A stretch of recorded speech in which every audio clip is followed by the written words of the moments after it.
only one vice president na lang. My take sa guy. Mali your choice now. Sorry, okay. Let's move on. So, pumayat na rin kasi ito si Sharon. Dating balyena to eh. So pumayat na. Kaya lang problema, pati yung utak tsaka prinsipyo pumayat din. Paano natin nasabi? Bibigyan kita ng mathematics ha. Nung si Pangulong Bongbong Marcos at 31 million, si Inday Sara 32 million. Lagi nating sinasabi ito. Lahat ng bumoto kay Bongbong, bumoto kay Inday. Pero 1 milyon na boto ni Inday, hindi binoto si Bongbong. Ganon din. Lahat ng bumoto kay Leni Robredo, 14 million, hindi binoto si Kiko Pangilinan. Bakit? 9 million lang yung boto ni Kiko. Tangina, ganun kabobo yung asawa mo. Kahit dilawan, ayaw siyang iboto. Mantakin mo yung discrepancy, 5 million. Naka 14 million man lang sana siya kung solid ang fan base ng Dilawan. Sana man lang naka 14 million si Kiko Pangilinan. Isa lang ang binobotong senador eh. Gets mo? So ibig sabihin 9 na milyon lang yung pwedeng itulong ni Kiko Pangilinan kay Bongbong kung siya ang ginawang running mate ni Bongbong. Ibig sabihin, hindi kayang tulungan ni Pangilinan si Bongbong. Putang ina, mas lalong hindi kayang tulungan ni Bongbong si Pangilinan. Tinalo nga ni Leni Robredo yan eh. Magandang araw mga banateros. Ito na naman ang inyong pinakapaboritong fake news peddler sa balat ng YouTube. Boss D at your service. Kamusta naman ang buhay-buhay? At pasasakitin na naman natin ang mga ulo at ay balon-balunan, puso, isip at kaluluwa na lahat ng mga salot sa Pilipinas, mga hindot sa bayan, mga kupal, mga animal, mga buwisit, mga sindikato, mga magnanakaw, mga umit, mandarambong, mga impakto sa Pilipinas, mga mapangabuso sa kapangyarihan, mga pamilyang adik at magnanakaw, mga miyembro ng mga malulupit na mga mafia sa Pilipinas, mga demonyo, Satanas, Judas, Barabas, Hestas. Ito muna tayo magsimula sa balitang ito. Nako po, kakapasok lamang na balita na nadagdagan na yung mga pangalan ng mga akusado dyan sa ICC. Oo, tawan-tawa ako. Sabi ko nga, natatandaan ninyo, noong si Pangulong Duterte, ipinadala natin doon. Sabi nga natin, wala ngang kaso yan dito sa Pilipinas. Hindi nga nasunod hindi nasunod yung, alam mo yan, yung sistema. Hindi nasunod yung sistema and talagang nagalit ang taong bayan. Even the Supreme Court naglabas ng tawag dito ng memo tungkol sa extradition. Napakaganda kasi kung matatandaan nyo nung panahon ng hearing dyan sa Senado nung ipinadala si Pangulong Duterte, ang dahilan ni Boying Rimulya na pinaglihi sa impyerno, pinaglihi sa kumukulong asupre, yan si Boying, ang sinasabi niya, walang precedents, walang first time na na-encounter yung ganitong issue na yung Interpol merong arrest order, pero sabi nga hindi pa daw arrest order yun. Kumbaga ina-alert pa lang yung Interpol, pero naging proactive na tayo, pinadala na natin kaagad yung presidente doon. Taxpayers money ang ginamit. Eroplano ng Pilipinas yung ginamit, tapos mga otoridad sa Pilipinas yung ginamit. Ayan na nga si General Torre na nakakarma na. Na puro kayabangan na sumisi nga kahit na maraming tao. Putang ina, pakababoy ng tao na yan. Puta, unggoy siguro talaga yan. Si Torre siguro talaga pinag-ili sa unggoy. Walang utak eh. But anyways, yun ang dinadahilan nila Boying Rimulya na wala tayong pagbabasihan dahil ito yung kauna-unahan eh. Kaya nga, nagprotestang mga tao, naglabas ang Supreme Court ng pamantayan pagdating sa extradition. So ngayon, nadagdagan yung mga akusado at lahat, syempre, lahat kalaban ng gobyerno. Tingnan niyo kung kailan lumabas yung text messages patungkol sa corruption nitong Yusek Bersamin at saka nito ni Pangulong Marcos na nag-a-updatean sila kung patungkol sa perang ninanakaw nila sa Kabanang Bayan. Di umano, biglang lumabas itong mga listahan na ito. Again, these very people, the same people na sinasabi ng ICC na may kasalanan, walang mga kaso dito sa Pilipinas yan. Oo, itong mga nag-aakusa ng mga ulol na ito, hindi yan nagsasampa ng kaso dito sa Pilipinas. Galit na galit tayo na tila mo yung soberanya natin ay kinukuha ng China na parang feeling ng mga ulol na mga dilawan. Sinasakop tayo ng China. Ayaw nilang pumayag, kanila daw, atin daw yung West Philippine Sea, kung ano man yan. Oo, galit na galit sila sa China dahil ini-invade daw tayo. Pero pumapayag naman tayo. Sabi nga nila, yung ating demokrasya, yung ating freedom of expression ay inaano daw, sinusuppress daw or hindi nire-respeto, ginagalang ng China. Yung China nga, gusto pa nating persona non grata. Oh, and the same people na nagsusulong niyaan yung mga dilawang tae, yung mga komunista, yung mga makabayan. Ayaw na ayaw nila sa China pero wag ka. Isinuko nila yung soberanya ng Pilipinas sa ICC. Meron naman tayong working na gobyerno dito. Kanila na nga ang executive, kanila pa ang Congress, kanila pa ang... Kumbaga, kontrolado na nga nila lahat Bakit hindi sila dito nagsampa ng kaso? Bakit sa ibang bansa? So papamapayag sila na yung korte natin dito i-undermine ng korte ng ICC na hindi naman na tayo miyembro. Oo.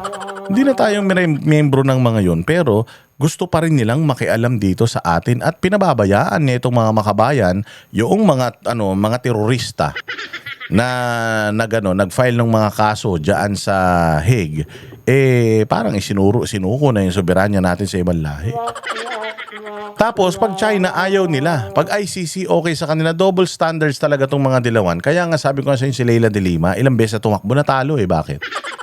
Kaya nga nag-party list na lang yan kasi sa party list, putang ina niyan, madali nilang imanipula. No, napakadaling manipulan party list. Tingnan mo si Chel Jokno, ilang beses na rin tumakbo, durug, laging sa inidoro dumidiretso. O anong ginawa para makapasok sa gobyerno? Kala mo wala nang ibang alam ng mga trabaho. Ayan, pumunta sa party list. Si Leila de Lima, ganun din, talunan na senador, nagpunta sa party list. O ganyan nila tinatarantado ang bayang Pilipinas at tanim talaga yung mga salot na yan para maghirap ang bayang Pilipinas. Okay lang man sa akin, ayaw natin sa China, pero dapat ayaw din natin sa ibang korte na i-overpower o itong ating korte dito sa Pilipinas. Gumagana.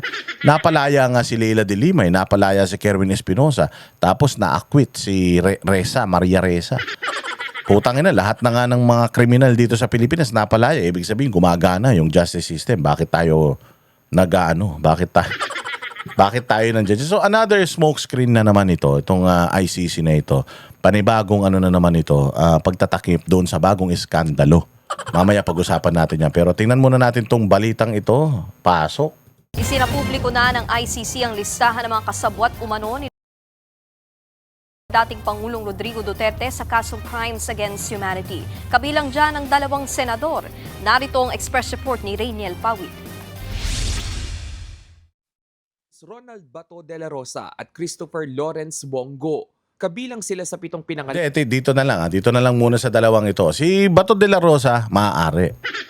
Si Bato de la Rosa, maaari na ma-involve siya dyan. Oo, kasi siya ang PNP chief during that time. So, pwede.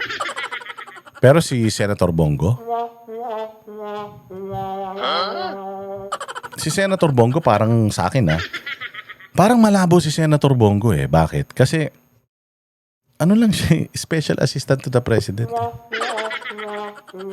Ang trabaho ni Senator Bongo is not to make decisions, not to kumbaga hindi para utusan yung PNP. Ang trabaho lang niya basically, lahat ng errands ng presidente, lahat ng lakad ng presidente, schedule ng presidente, sino yung may mga gustong makipag-usap sa presidente, kung may mga kapapipirmahan yung mga secretaries ng gobyerno, doon sa mga ahensya ng gobyerno, pag may kailangan kay Pangulo, siya yung alter ego. Ibig sabihin, siya lang yung tumatanggap lahat.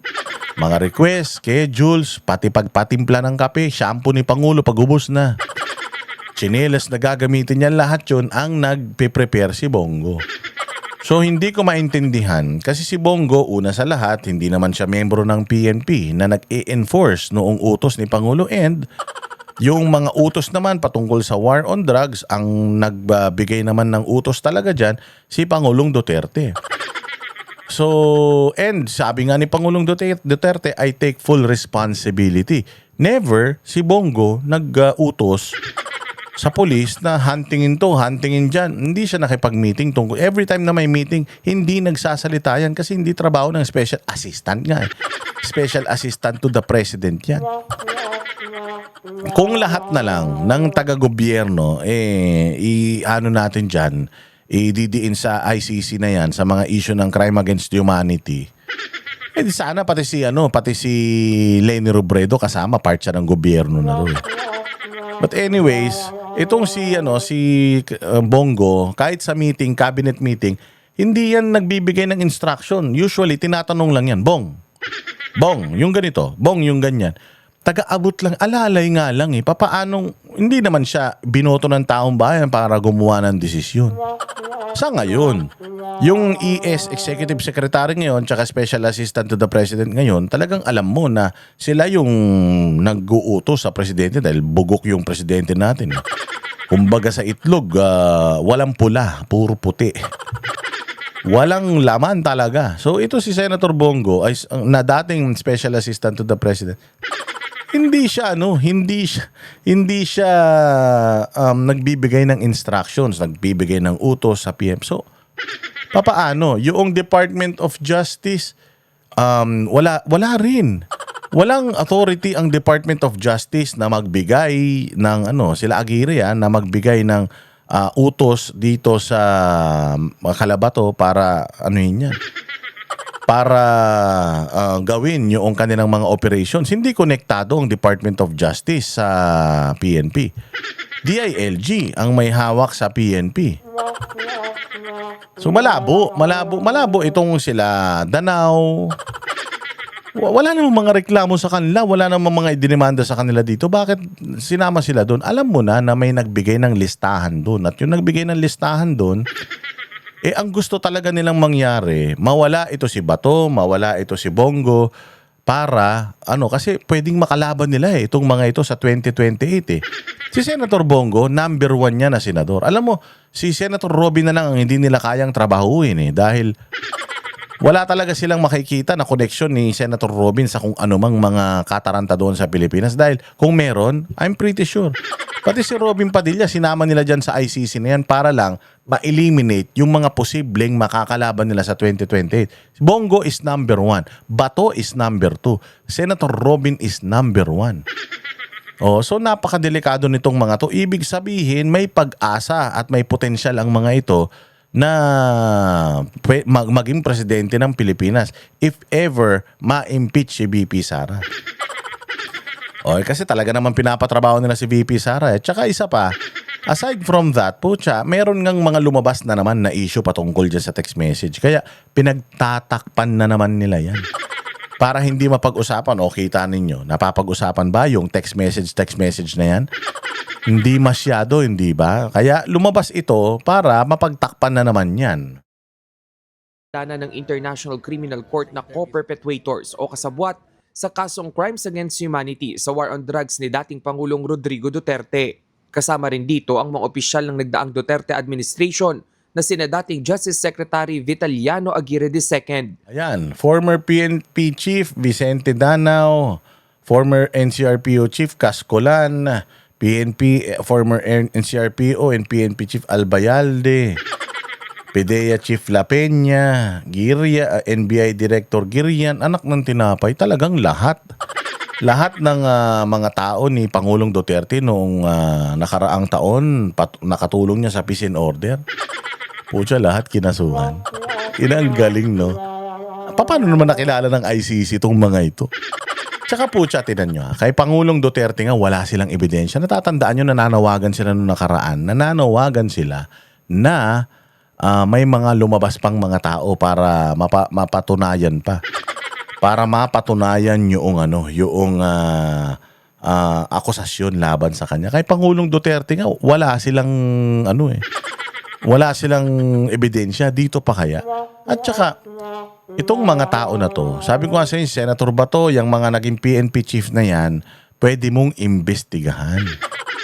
Pero pucha naman, ito si Senator Bongo, malabo talaga, tsaka si Aguirre. Sobrang labo talaga, lalo na si Bongo, dahil hindi naman siya decision maker, Diyos mio. Ito si Vitaliano Aguirre. Oo, magiging sangkot lang ito si Vitaliano Aguirre kung may mga biktima na nagsampa ng kaso sa kanya tapos dinismiss niya lahat. O kaya ginamit niya yung kapangyarihan niya para i-manipulate itong mga kaso na ito. O napakatulad ng ginagawa ni Boying nung nasa DOJ siya. Wala man tayo mabalitaan. Kaya nga sabi ko nga sa inyo, itong mga kaso, itong mga tao na ito na nagbibintang sa mga Duterte, hindi naman sila nagsampa ng kaso dito. Alam kasi nila na hindi magfa-fly. Si Bongbong na presidente, galit na sa mga Duterte, hindi nyo pa rin i-file yung kaso dito. Kasi nga, ang gusto nyo lang naman talaga, mapatalsik sila sa Pilipinas, mapadala sila ron para hindi na sila makatakbo rito. Politika lang naman to. Gusto nilang matanggal sa equation, si Bato, si Bongo, si Chis Escudero, lahat yan gusto nilang matanggal yan sa equation dahil posible yan na pwede nilang makalaban. Politika man lang yan. Mga dating hepe ng PNP na sina Vicente Danao, Oscar Albayalde at dating NCRPO Chief at yumaong si Camilo Cascolan, former NBI Director Dante Gueran at dating PIDEA Chief Isidro La Peña. Base sa dokumento ng ICC, si Duterte raw ang namuno sa kanila para patayin ang mga pinaghihinalaang kriminal na may kinalaman sa illegal na droga mula November 1, 2011. Sabi ko nga sa inyo, hindi pwedeng si Duterte ang mamumuno. Si Presidente talaga ang pinuno ng Pilipinas. Nang problema lang, lahat ng nangamatay noon, isinisi na sa kanya dahil lang dun sa declaration niya ng gera against droga. Saan ka naman makakita ng gera na walang namamatay? Kung hindi ginawa ni Pangulong Duterte yun, wala na. Ngayon pa nga lang di ba para na tayong cartel land? Narco-politicians na yung mga nandirito sa Pilipinas. Imagine niyo kung hindi ginawa ni Pangulong Duterte doon, gaano karami. Baka yung droga ngayon nabibili na sa 7-Eleven. Kung hindi ginawa ni Pangulong Duterte yan, sabi ko sa inyo, baka yung magbabalot, hindi na nagtitinda ng balot, shabu na tinitinda. Baka nga sa sobrang oversupply at sa oversupply na rin ng addict sa Pilipinas, baka nga 1 gramo ng shabu, baka 200 na lang. Kung hindi ginawa ni Pangulong Duterte yan, ano kayang klaseng Pilipinas? Imagine mo, hindi ginawa ni Pangulong Duterte yan, yung trabaho niya, tapos si Bongbong pa presidente ngayon, tsaka na, anong klaseng Pilipinas? Baka mas masaol pa tayo sa Africa. Hanggang March. Alam niyo ang dapat managot sa crime against humanity. Alam niyo yung pagta-transfer ng pera sa mga ahensya ng gobyerno, yung corruption sa DPWH, and the fact na maraming namatay dahil sa corruption. Yan ang crime against humanity. Dapat ang kinukulong diyan si Bongbong, si Romualdez at saka yan si Sandro Marcos dahil di umanong mga kawatan ng mga yan. At dahil sa pagnanakaw nila, ghost projects nila, ang daming namatay sa Cebu. Di ba dapat yan ang pinakukulong natin? 16-2019. Idinetalya rin ng ICC ang mga naging papel nila sa madugong war on drugs. Matatanda ang naging hepe rin ng Davao City Police si Senator Bato bago maging PNP chief noong 2016 hanggang 2018. Si Senador Bongo naman naging personal aide ni Duterte mula pa nang maging alkalde siya ng Davao City. Personal aide. Personal aide. Hindi siya nagbibigay ng utos, tumatanggap siya ng utos. Aide nga At hindi naman kasama sa trabaho niya ang mag-supervise or magpasimuno ng mga operations ng pulis. Di naman siya pulis. Paano siya madadamay dito? Diyan pa lang, alam mo na, tanga yung kaso na yan. Tanga itong ICC. Putang ina, alam mo na hindi nila alam itong si Bongo wala namang authority. Naiintindihan natin yung mga PNP chief na yan. Naiintindihan natin damay sila dyan. Pero ito at saka si Aguirre, napakalabo naman yata niyan. hanggang sa maging Pangulo. Ayon pa sa prosekusyon, habang alkalde pa si Duterte, ginamit niya katuwang si Bongo, ang Davao City Police at iba pang hitman para patayin umano ang mga kriminal. Umano. Di umano. Walang ano to bibigyan ko kayo ng isang example. Sa Senate inquiry, tinanong si Leila de Lima. Tinanong si Leila de Lima ni Jinggoy. Sabi ni Jinggoy, you've been the Commission on Human Rights chairman. CHR chairman ka. Tapos ikaw pa ang naging Department of Justice Secretary. After that, naging senador ka pa. And since Commission on Human Rights ka, ang tagal mo nang iniimbestigahan yung DDS, yung Davao Death Squad, di umano dyan sa Davao. Tinanong siya, meron ano na nangyari sa mga investigations na ginawa mo against Davao Death Squad sa Mindanao? Wala. Nakapagsampa ka ba ng kaso? Wala. Paano nangyari yun? Siya na mismo na dinivote niya yung time niya bilang CHR para panagutin si Duterte. Nagkaroon pa siya ng kapangyarihan ng NBI, ng police dahil naging DOJ secretary siya. Hindi nga siya nakahanap ng kahit isang ebidensya na makapagpapatunay or makakapag-link kay Pangulong Duterte dito sa DDS or na merong DDS . Walang nakakapagsabi na meron. Meron silang mga testigo pero puro hearsay lang. Yung mga nila doon, yung mga bintang nila kay Pangulo. Si Leila de Lima na mismo walang nakita . Anong makikitang ebidensya ng ICC? Kasi kung may ebidensyang ipinresinta yung prosecution sa ICC, dapat nang ipresenta nila sa Pilipinas. But the fact that they did not even tried na magsampa ng kaso kay Pangulong Duterte kahit 2 years na siyang wala sa posisyon, ibig sabihin wala silang ebidensya. So walang kakwenta-kwenta ito. Inatas daw yan ni Duterte sa mga miyembro ng tinaguriang Davao Death Squad. Ginamit din daw ng dating Pangulo ang kanyang posisyon at impluensya para sa paggawa ng krimen sa buong bansa. Dito na rin daw mas nagkaroon ng kontrol ang mga kasabwat niya. Wala pang komento ang mga pinangalan ng kasabwat umano ng dating Pangulo.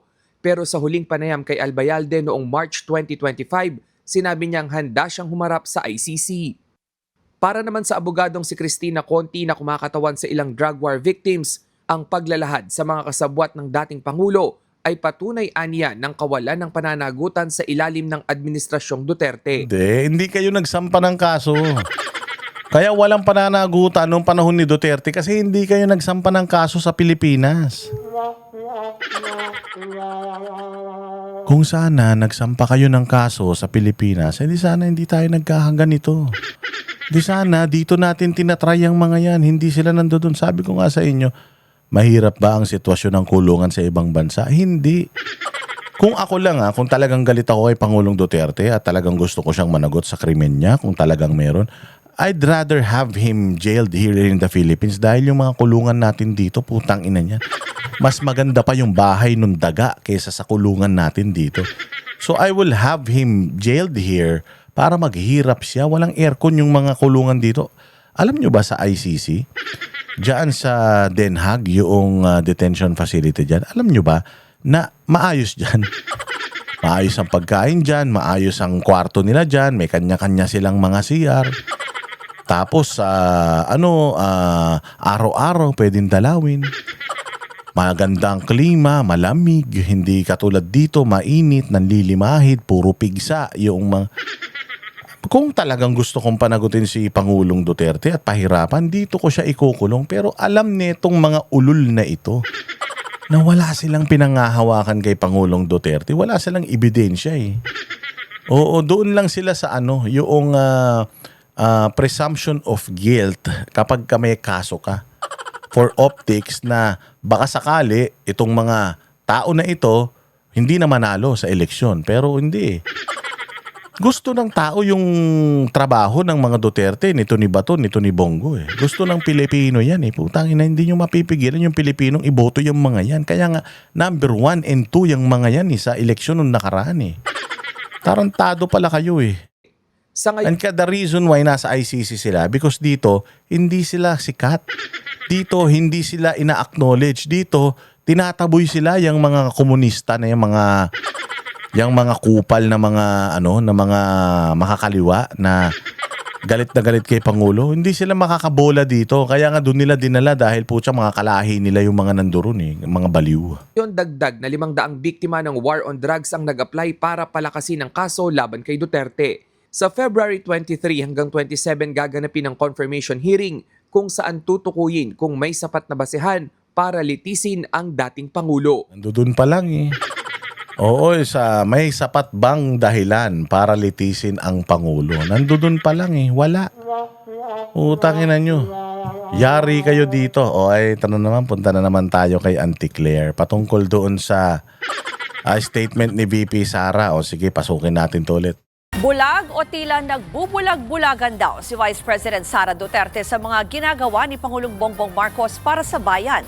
Yan ang sagot ng Malacanang sa pahayag ni VP Sara na wala raw maipagmamalaking development ang administrasyong Marcos. Para sa Naniniwala ba kayo na sinabi ni Inday Sara na walang may pagmamalaking development si Bongbong? Alam mo, ako naniniwala ako doon. Hindi lang ito opinion ni Inday Sara, opinion ko rin. Opinion din ng kaibigan ko, nung isa kong kaibigan, nung 100,000 followers ko. Yun din ang opinion nila. So anong nirereklamo mo? Tsaka makikita mo naman, Claire, tanga ka ba? Bulag ka. Ikaw ang bulag. Puta, hindi ba nakita yung yung trust rating ni BBM? Putang ina, papunta ng impyerno. Alam mo yung lupa? Yun yung zero, yung lupa. Putang ina, pa. Hinukay pa yung lupa. Nandoon yung ratings ni BBM. Si Inday Sara at positive 23, sabi ko nga, positive 70 talaga yan. Sige, for the sake of argument, ilagay na lang natin positive 23. Utangin na ka. Oh, yung taong sinisiraan nyo, mataas pa rin ang trust rating kaysa dyan sa sinasabi mong presidente na maraming ginawa sa Pilipinas. Lokal-lokal yata talaga ito eh. Ako naniniwala talaga kung sinabi ni Inday. Ewan ko to. Kasi kung talagang marami nagawa si BBM, development, ang dami sana kino-content ng mga vlogger niya, mga binabayaran nila. Wala eh. Wala. Sinasabi nyo na maganda ekonomiya. Wala nang mga addict. Peace and order, blah blah blah. Sinabi lang ni John Vic Rimulya na nalinis siya ng sindikato sa pulis. Pero putang ina, may mga nababalita pa rin. Wala pa rin mga trabaho Pilipino. Mahal pa rin ang bilihin. Hirap na yung piso, bumabagsak pa lalo. Binenta nyo pa yung ginto. Tangina, bulag. Ikaw ang bulag. Hindi ka lang bulag, tanga ka pa. pagdetalye, live mula sa Malacanang, may Express report si Julie Baisa. Julie, ano ba itong mga bagong pahayag ni Jose Castro?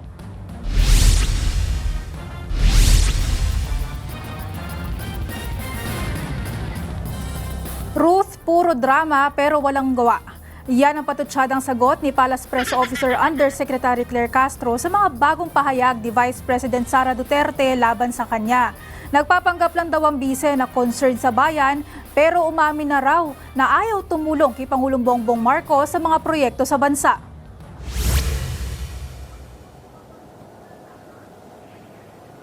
Sa press briefing kanina, binakbakan ni Jose Castro ang pagtawag sa kanya ni Inday Sara na nagdadala siya ng kahihiyan. Anya, mas nakakahiya raw ang isang vice-presidente na nagbanta laban sa Pangulo. Nailathara raw kasi... Hindi, mas nakakahiya, Claire Castro, alam mo yung presidente ka tapos kapatid mo nagsabi mismo, adik.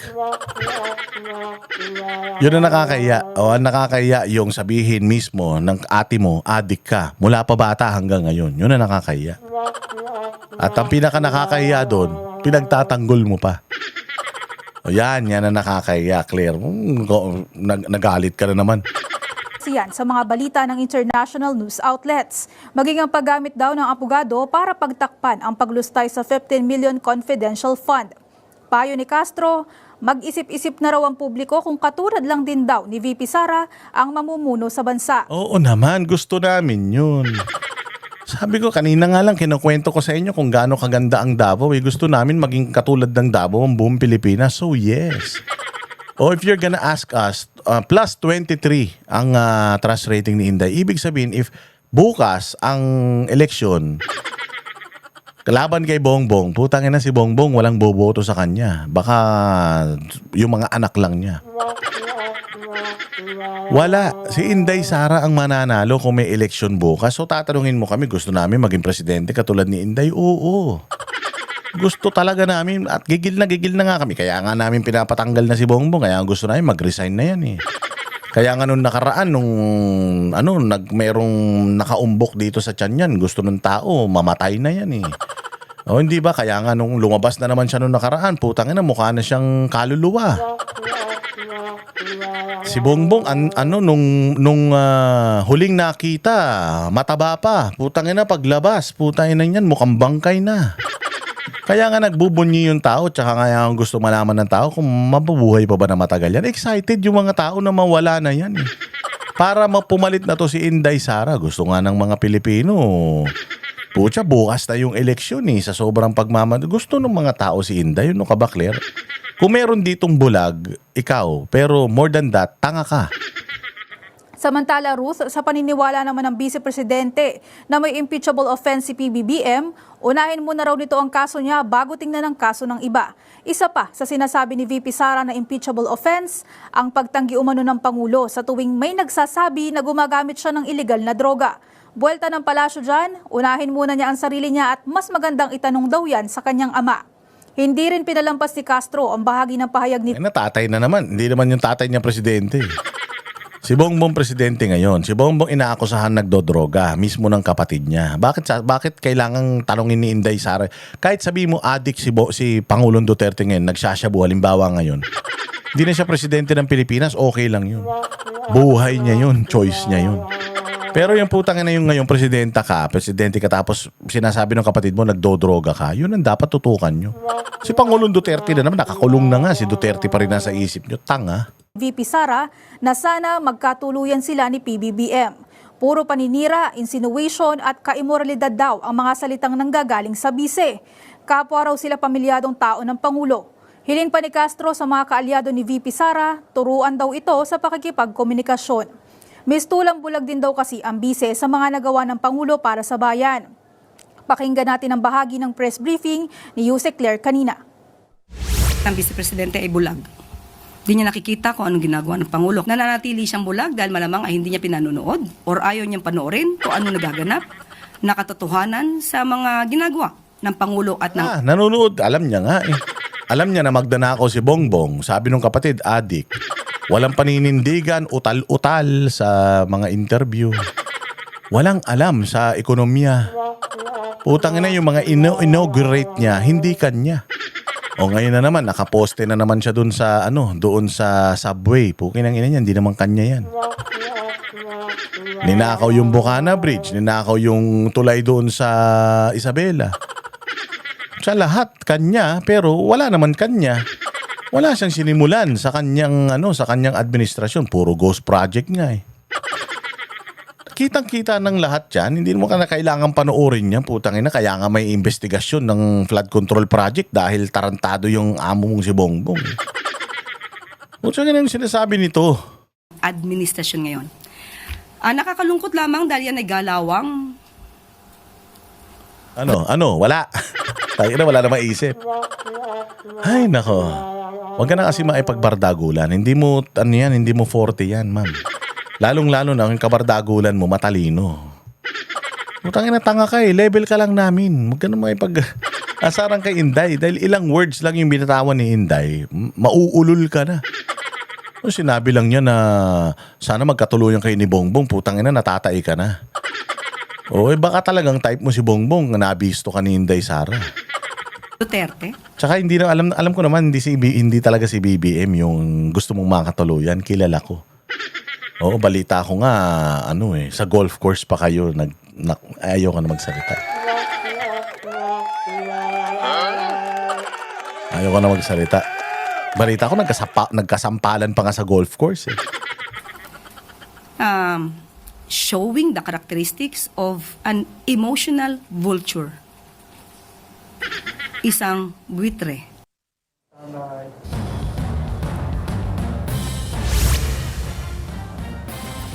Labo talaga nung emotional vulture na yon. Diyos ko po. Ay, nako. So, ito. Ito yung isa. Diyos ko po. Ito pa isa pa tong etchosera. Sige, pakinggan naman natin to. Si Sharon Cubeta. Putang ina talaga. Ay, nako. Sige. Pakinggan muna natin to. Nagpahayag ng suporta si Sharon Cuneta kay PBBM sa Evening with the Stars nitong Huwebes. Pero matatanda ang iba ang paninindigan ng anak ng megastar na si Frankie Pangilinan. Ang detalye sa agenda report ni Hanati. Tingnan mo, paano magiging matino itong si Sharon? Puta, yung anak nga niya, hindi matino. Yung anak niya, ayaw kay Marcos. Pucha kinang niyan, dilawan hardcore. Tapos yung nanay, pucha gusto kay Marcos. Ang ina nyo. Yung anak mo nga, Sharon, hindi mo mapaniwala kami pa. Napakakapal ng pagmumukha mo. Putang ina, makasipsip ka sa mga Duterte noon. Kulang na lang, dilaan mo yung talampakan nila. Makaiyak ka ha. Makaiyak ka nung nakaraang kampanya. Sinasabi mo na yung asawa mo, bakit ayaw ng mga Pilipino? Wala namang ginagawang masama. Tapos nung nanalo nang yabang-yabang na. Tapos ngayon, may sinasabi pa siya na sana daw, mali daw yung desisyon ni Bongbong na si Inday Sara yung kinuhang kaalyado or kasama nung nakaraang eleksyon. Gago. Pukin ng ina ka, hindi mo ba nakita ang boto ng asawa mo, 6 na milyon? 14 na milyon yung nakuha ni Leni Robredo. Putang ina, 6 na milyon ang nakuha ni Kiko Pangilinan, number 2 siya. Bobo ka talaga. Imaginein mo, yung mga dilawan bumoto pa nga kay Inday Sara paano natin nasabi? Bibigyan kita ng mathematics ha. Nung si Pangulong Bongbong Marcos at 31 million, si Inday Sara 32 million. Lagi nating sinasabi ito. Lahat ng bumoto kay Bongbong, bumoto kay Inday. Pero 1 milyon na boto ni Inday, hindi binoto si Bongbong. Ganon din. Lahat ng bumoto kay Leni Robredo, 14 million, hindi binoto si Kiko Pangilinan. Bakit? 9 million lang yung boto ni Kiko. Tangina, ganun kabobo yung asawa mo. Kahit dilawan, ayaw siyang iboto. Mantakin mo yung discrepancy, 5 million. Naka 14 million man lang sana siya kung solid ang fanbase ng dilawan. Sana man lang naka 14 million si Kiko Pangilinan. Isa lang ang binobotong senador. Gets mo? So ibig sabihin, 9 na milyon lang yung pwedeng itulong ni Kiko Pangilinan kay Bongbong kung siya ang ginawang running mate ni Bongbong. Ibig sabihin, hindi kayang tulungan ni Pangilinan si Bongbong. Putang ina, mas lalong hindi kayang tulungan ni Bongbong si Pangilinan. Tinalo nga ni Leni Robredo yan . Tinalo nga ni Leni Robredo nung 2016 election siya sa pagka-vice-presidente. Putang ina, paano mananalong pagiging presidente yan ngayon kung hindi dahil kay Inday? Tangina nyo, mga tanga kayo talaga. Di kayo marunong ng math, puro kayo kasinungalingan. Sir, I have only one vice president na lang. My date ka guy. Mali your choice now. Sorry, okay, let's move on. So, pumayat na rin kasi ito si Sharon. Dating balyena to . So pumayat na. Kaya lang problema, pati yung utak tsaka prinsipyo pumayat din.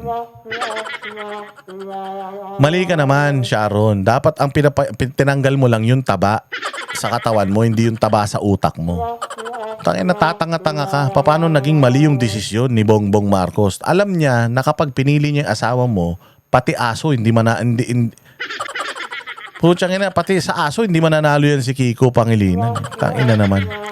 Diyos ko, nagkandabali-bali na nga yung buto ni anak ni Gary Valenciano, kakasayaw ng Lenny at saka Kiko. Putya, 6 na milyon nakuha nung asawa mo Ito ang biro ni megastar Sharon Cuneta kay Pangulong Bongbong Marcos nang haranahin nito ang first couple sa isang star-studded event na Evening with the Stars.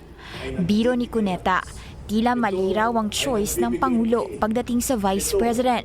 Magkalaban sa 2022 elections sina VP Sara at asawa niyang si Senador Kiko Pangilinan sa pagkabise. Bago ang biro ng megastar, sinabi niyang pinagdadasal niya ang Pangulo para magawa niya ang trabaho nito. Gago. Sana noon mo pa pinagdasal. 2 taon na lang, paano niya pa magagawa yung trabaho niya? Tapinan to tanga. I've been affected by the people who wanted the president of all this costing. And I just pray that Ginamit nyo na naman ng Diyos. Demonyo yan. Kanino ka na naman nagdadasal kay Satanas? Hindi mo pwede ipagdasal sa Panginoon natin si Bongbong dahil demonyo yan. Satanas yan Pamilya yan ng magnanakaw. Putangin, ang daming namatay dahil sa pagnanakaw ng mga yan. Tapos pagdadasal mo, kanino? Kay Lucifer.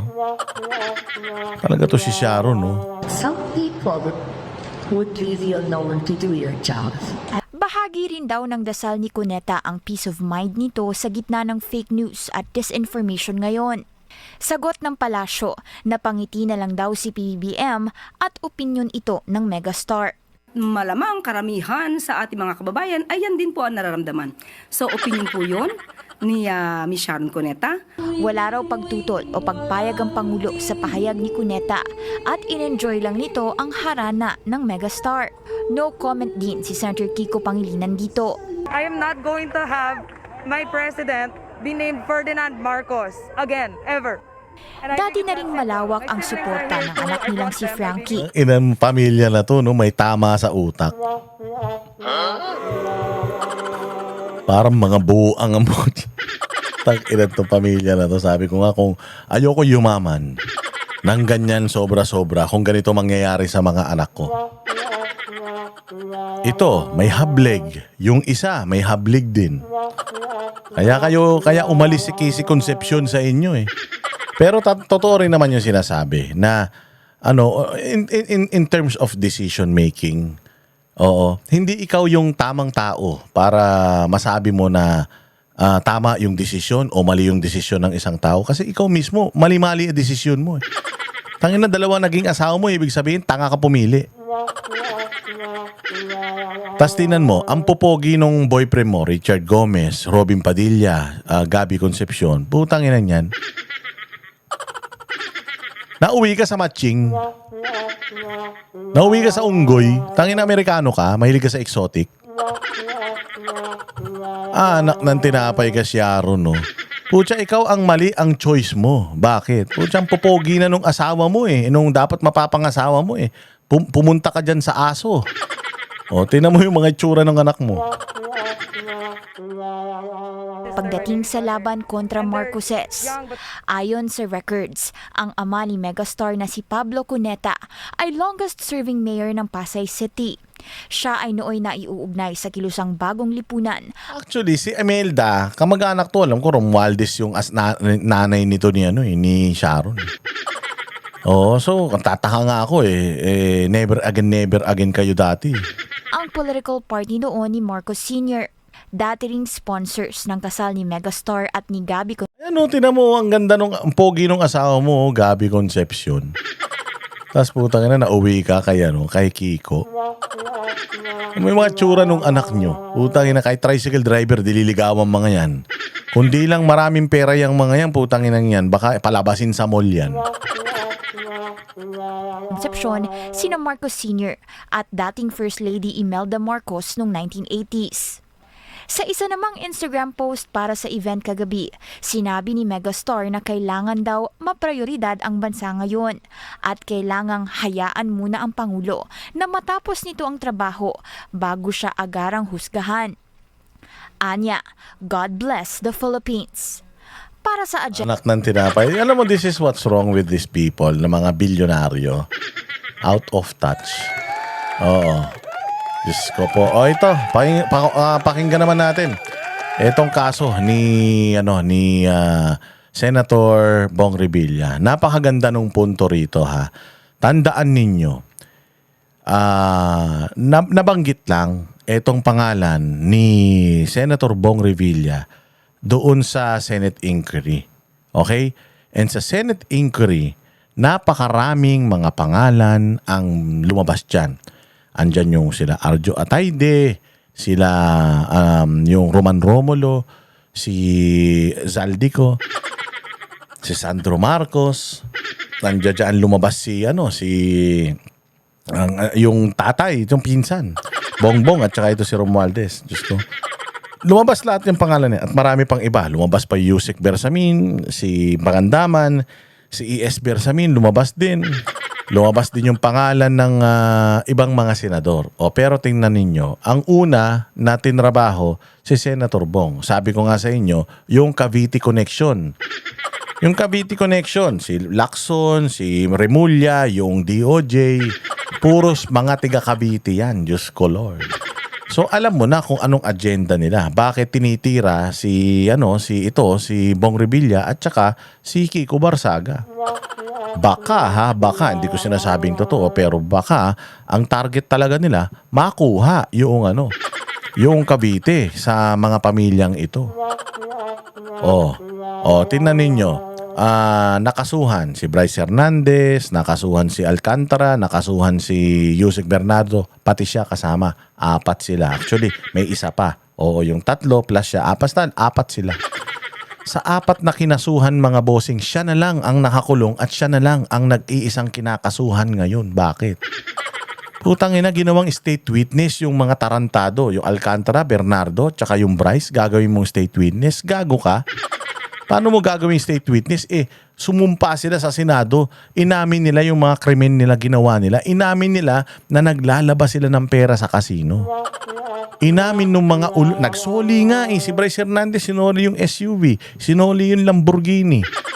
Yung si Yusek Bernardo, daan-daan milyon. Yung isinoli. Si Alcantara ganun din. Ibig sabihin, umamin sila sa kanilang krimen. Tapos sila na umamin, putangin na niyan, sila yung hindi damay sa kaso. Tapos si Senator Bong Revilla na walang kasalanan, nag-not guilty plea, sumuko pa, putangin na siya nakakulong. Anak ng putya na yan, saan nang hustisya sa ganyan? Pakinggan natin to. Senador Bong Revilla nang dumating sa Justice Department. Yan ay para humarap sa preliminary investigation ng kanyang plunder case kaugnay sa flood control scandal. Kasabay niyang nagpunta sa DOJ ang ilang co-accused sa kaso, ang mga state witness na sina dating DPWH Undersecretary Roberto Bernardo, former District Engineer Henry Alcantara at former DPWH Regional Director Gerard Opulencia. Hindi ko alam kung paano nakakatulog yung mga nag-akusa sa akin. Nagulat na lang kami na yung tatlo, si Mr. Alcantara, Mr. Opulencia, saka si Yusek Bernardo, nag-manifest na hindi na sila sasagot kasi discharge sila sa Witness Protection Program. Imagine, bigla sila naging... tayo akusado, tapos biglang ako na lang. Again sinabi to ni Sandro Marcos Sabi ni Sandro Marcos, walang kinalaman ang senador at ang congressman. Magbibigay lang kami ng proposal ng mga proyekto namin, DPWH, DBM at saka executive, yung mag-a-assign ng budget sa mga proyekto na hiniling namin. Dahil walang disbursing power ang Congress at ang Senate. So paano po itong si Senator dating Senador Bong Revilla paano siya yung most guilty? Kasi ang papasok lang mga bossing sa Witness Protection Program yung least guilty. Putang ina, paano magiging least guilty si Yusek Bernardo? Siya nga ang pinuno ng sindikato na yan. Sila nga yung mga nagsoli ng pera Nabanggit lang nila yung pangalan nito Susunod na nga niyan si Chis Escudero, si Villanueva, tsaka si Jinggoy. Isusunod na nila yan kapag nagkagipitan Para lang masabi na may mga nakulong na malalaking isda Pero ang totoo, si Zaldico, sinabi na ni Zaldico kung sino yung mga magnanakaw.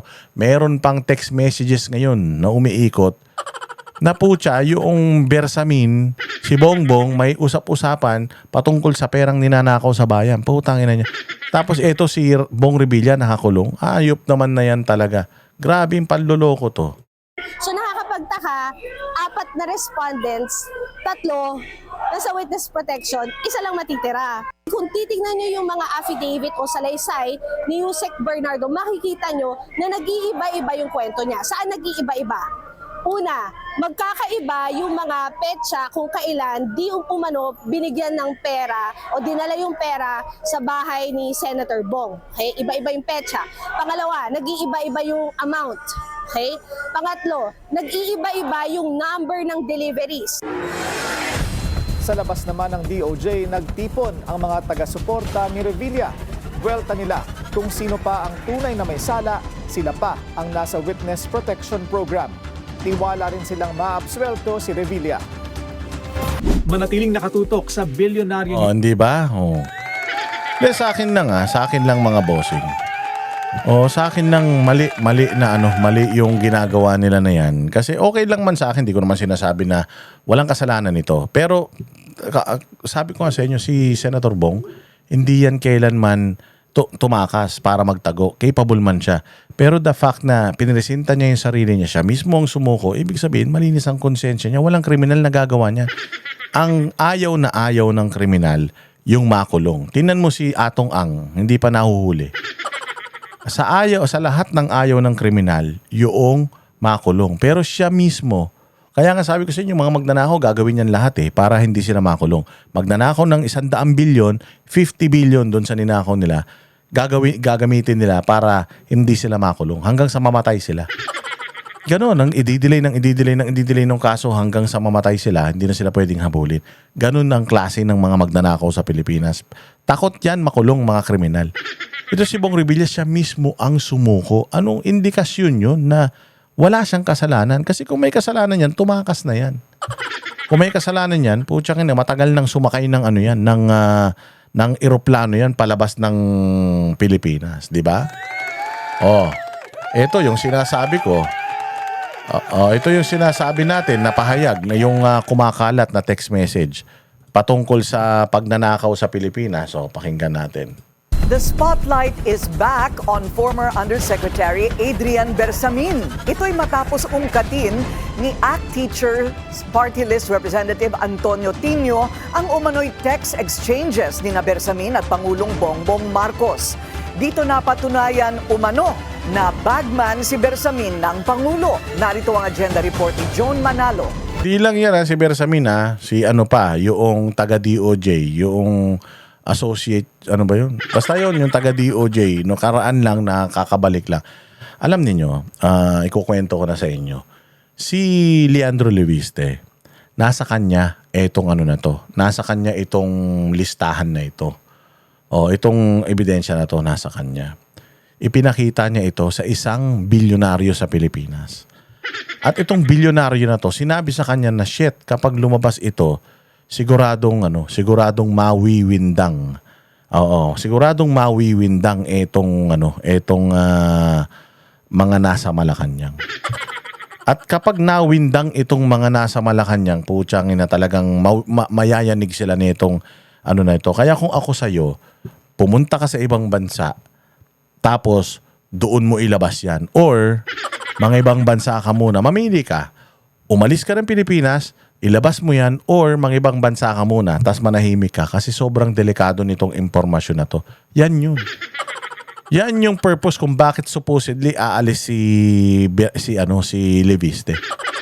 Oo, natanggap namin yan, yung balita na yan. Diyos ko po, eto na nga, kita mo. Paglabas dito, nataranta na sila. Biglang lumabas yung sa ICC. Biglang lumabas yung kung ano-ano na namang gagamitin nilang panakip butas. Biglang pinakanta nila si Sharon. Ina talaga, sabi ko nga, ibang klase talaga tong mga hudas na ito. Pakinggan nyo kung ano yung mga yung mga text messages na yan. Nabasa raw mismo ni ACT Teachers Party List Representative Antonio Tino ang umano'y palitan ng mensahe ni na PBBM at former Presidential Legislative Liaison Office Chief Adrian Bersamin mula December 2024 hanggang July 2025. Bagaman si Adrian Bersamin, officially ang title niya ay PLLO.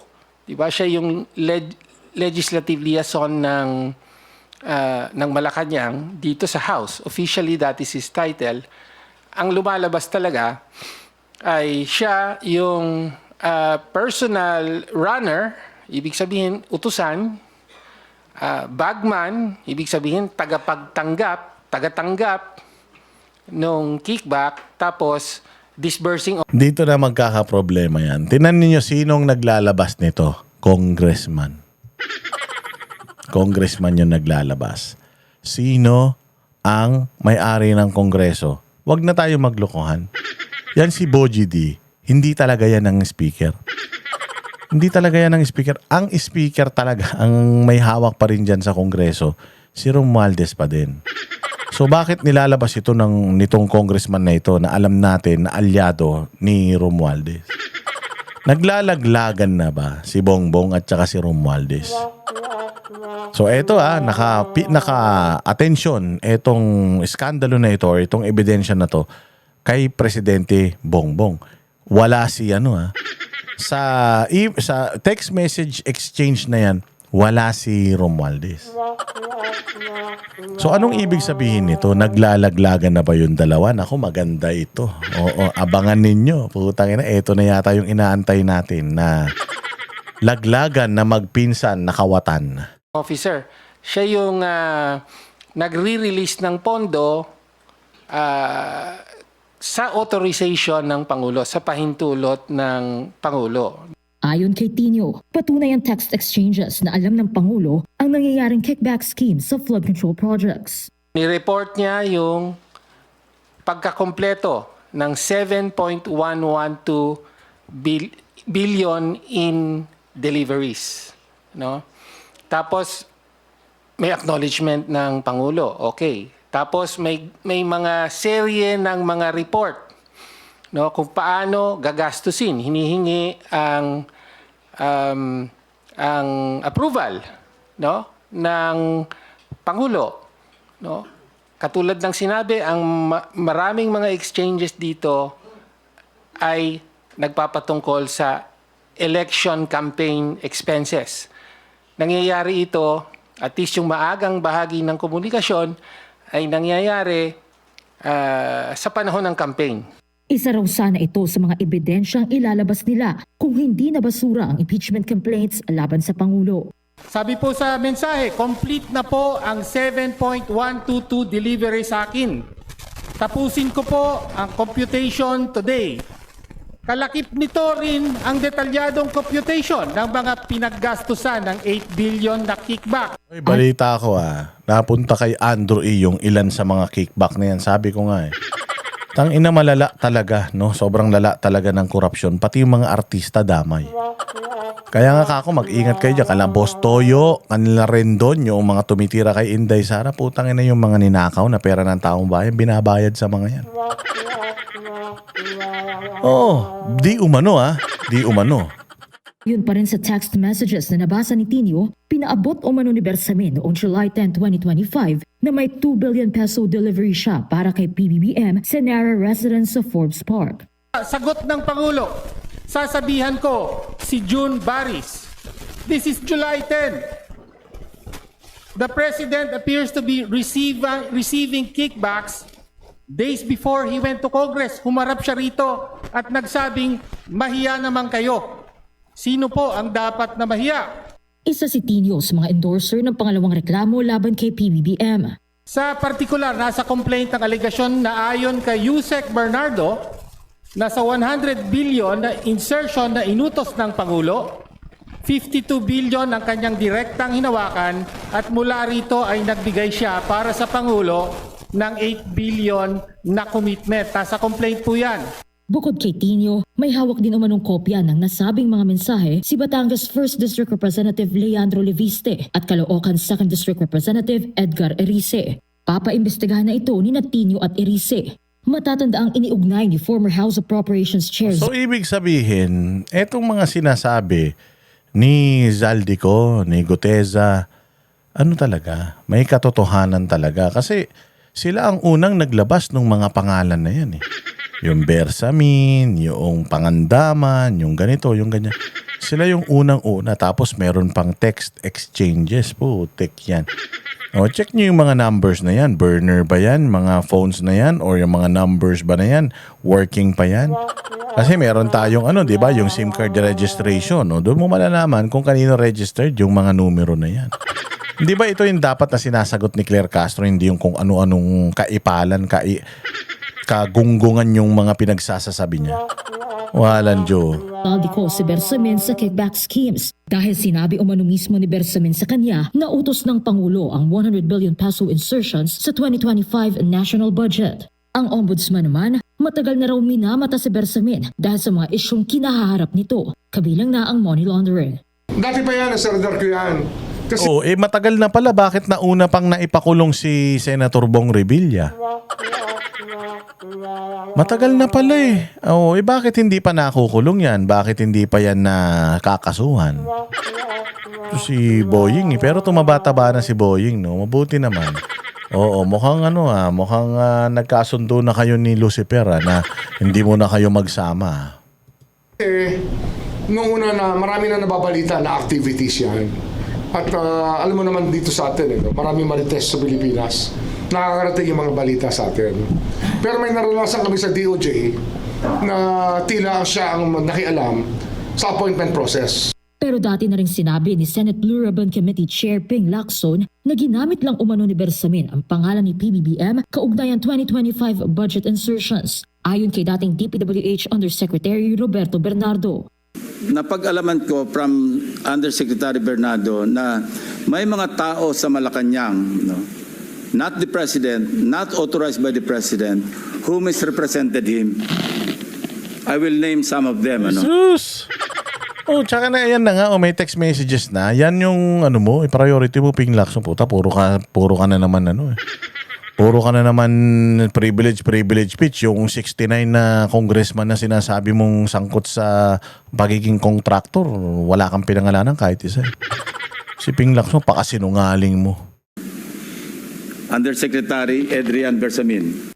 Ang tugon naman ng Malacanang sa umano'y palitan ng mensahe ni na PBBM at Bersamin, Ang anumang pinapahid na isyu ng korupsyon sa Pangulo ay atin pong pinasisinungalingan.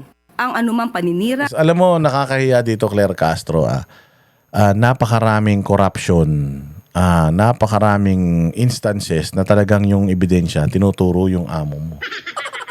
Kay Inday Sara, puros yung pa rin. Confidential fund, DepEd, OVP, yung pa rin yung kaso. Wala nang iba.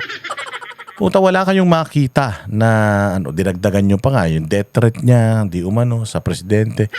Yung nakakulong na nagpapanggap na malapit sa mga Duterte.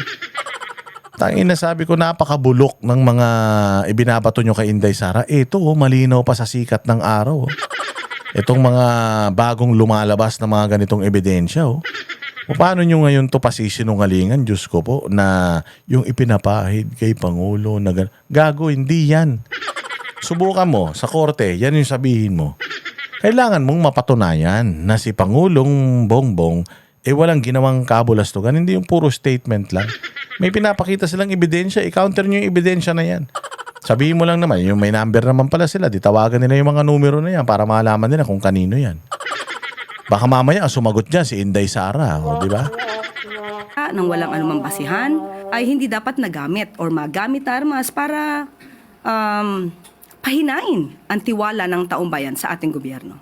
Ayon din kay Palace Press Officer Claire Castro, wala pa silang nakikitang kopya ng umano'y text messages. Pero ipauubayan na raw nila sa Ombudsman, Department of Justice at Independent Commission for Ipauubayan nila sa Ombudsman, DOJ at ICI. Puta, ibig sabihin, wala mangyayari. Bakit? Puta, appointee mo si Remulla, Ombudsman. Tapos appointee ni Remulla yung nasa DOJ, di umano. Pare-parehas mga taga Cavite, anak ng tinapay na yan. Kaya malakas ang loob ni Claire Castro na sabihin na ipapaubayan na sa mga ahensya na to. Kampi nila yan. Kanila yan, nilagay yung mga tao na yan dyan sa mga posisyon na yan for this very reason. Ito. Kaya ginawang ombudsman si Boying Remulla para dito Walang Diyo. Lokohin nyo, lelang nyo. Infrastructure ang pagsasagawa ng investigasyon. Anyways, mga bossing. Ayan. At sana ay nagustuhan ninyo yung ating pinaghirapan ngayong araw na ito. Manatili po kayo nakasubscribe, mag-like, mag-share. At syempre, kung nakakaluwag-luwag naman kayo sa buhay, mag-super thanks naman kayo. Oo, maikli lamang ang buhay. Hindi natin kayang dalhin sa kabilang buhay sa langit. Yang mga kayamanan natin. Happy Valentine's Day, ha? O siguraduhin ninyo na kayo'y nakaproteksyon bago kayo umaksyon. Oo, at mag-ingat-ingat, ha. Mahirap yung nakakatanggap ka ng tawag ng 3:00 ng madaling araw tapos may problemang sasabihin, sigurado. Oo, sigurado. Ano yan? Buo yan. O, ingat mga banatero, sa mabuhay kayong lahat. Kita-kita po tayo ulit sa susunod na vlog.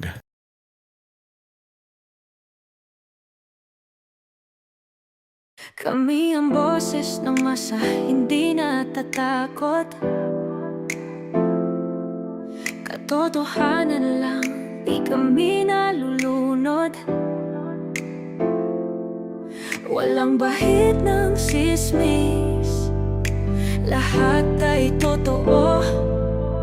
Kahit sino ka pa, pag mali ka babanatan ka. Walang pinipili kulay, wala kaming kinikilingan. Basta para sa bayan, kami lalaban.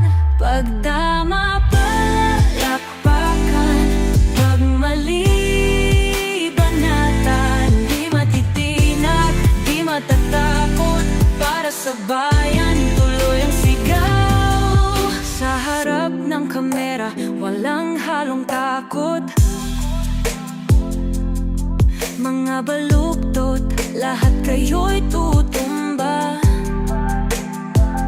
Ang hustisya at totoo, yun lang ang mahalaga. Kahit sinong harang, di kami matitinag. Walang pinipiling kulay, wala kaming kinikilingan. Basta para sa bayan, kami lalaban. Pag tama palakpakan, pag mali banatan. Di matitinag, di matatakot, para sa bayan tuloy ang sigaw. Kung nasa tama ka, ikaw ay aming kasama. Pero pag mali ka, handa ka na bang mabasag? Banateros kami, walang inuurungan. Dahil bayan muna, bago ang sarili.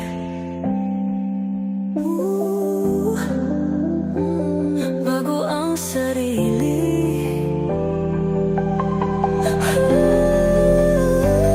Pag tama palakpakan, pag mali banatan.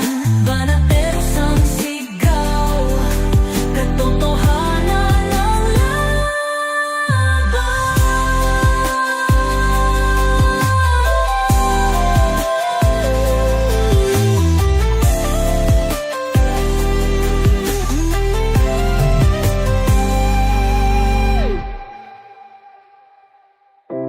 Sa harap ng